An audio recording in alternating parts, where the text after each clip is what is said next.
കൊല്ലം കരുനാഗപ്പള്ളിയിലെ സംഘടനാ പ്രശ്നത്തിൽ CPIM നടപടി പാർട്ടി സമ്മേളനങ്ങൾക്ക് ശേഷം പ്രശ്നങ്ങൾ വിലയിരുത്തി റിപ്പോർട്ട് നൽകാനാണ് ഏരിയ കമ്മിറ്റിയുടെ ചുമതലയുള്ള അഡ്ഹോക് കമ്മിറ്റിക്ക് നൽകിയിരിക്കുന്ന നിർദ്ദേശം.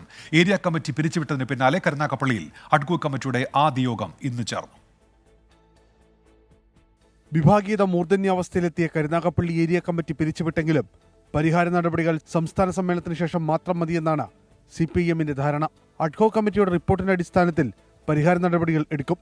പ്രശ്നമുണ്ടായ കരുനാഗപ്പള്ളിയിലെ 7 ലോക്കൽ കമ്മിറ്റികളും അഡ്ഹോക് കമ്മിറ്റി പുനഃപരിശോധിക്കും. ഇവിടെയുണ്ടായ പ്രശ്നങ്ങളെ സംബന്ധിച്ച് അന്വേഷിച്ച് അഡ്ഹോക് കമ്മിറ്റി ജില്ലാ സെക്രട്ടേറിയറ്റിന് റിപ്പോർട്ട് സമർപ്പിക്കാനാണ് നിർദ്ദേശം. അഡ്ഹോക് കമ്മിറ്റിയുടെ ആദ്യ യോഗം കരുനാഗപ്പള്ളിയിൽ ചേർന്നു.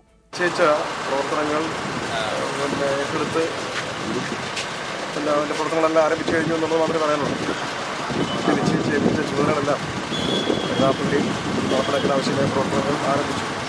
കരുനാഗപ്പള്ളിയിലേത് വിഭാഗീയതയല്ലെന്നും പ്രാദേശിക തർക്കം മാത്രമെന്നും CPIM സംസ്ഥാന സെക്രട്ടറി MV ഗോവിന്ദൻ.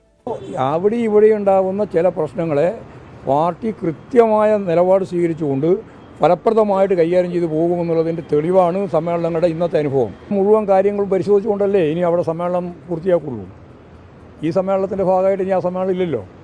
ലോക്കൽ സമ്മേളനവും ഇല്ല, ഏരിയ സമ്മേളനവും ഇല്ല. കർശന നിർദ്ദേശമാണ്. ഇനി ആ അഡ്ഹോക് കമ്മിറ്റിയാണ് കൃത്യമായിട്ട് അവിടെ നടന്ന മുഴുവൻ കാര്യങ്ങൾ ഇവിടെ പറഞ്ഞില്ലേ, മുഴുവൻ കാര്യങ്ങളെ സംബന്ധിച്ചും ഗൗരവപൂർവ്വം പരിശോധിച്ച് ആവശ്യമായ റിപ്പോർട്ട് നൽകി അതിനടിസ്ഥാനപ്പെടുത്തിയിട്ടാണ് നിലപാടുകൾ സ്വീകരിക്കുക. പാർട്ടിക്കുള്ളിലെ വിഭാഗീയത പോർവടിയിലേക്കും സംഘട്ടനത്തിലേക്കും മാറിയതോടെയാണ് ഏരിയ കമ്മിറ്റി പിരിച്ചുവിട്ട് അഡ്ഹോക് കമ്മിറ്റിക്ക് ചുമതല നൽകിയത്. ഡിസംബർ 9 കൊട്ടിയത്ത് CPIM കൊല്ലം ജില്ലാ സമ്മേളനം ആരംഭിക്കും. 24 കൊല്ലം.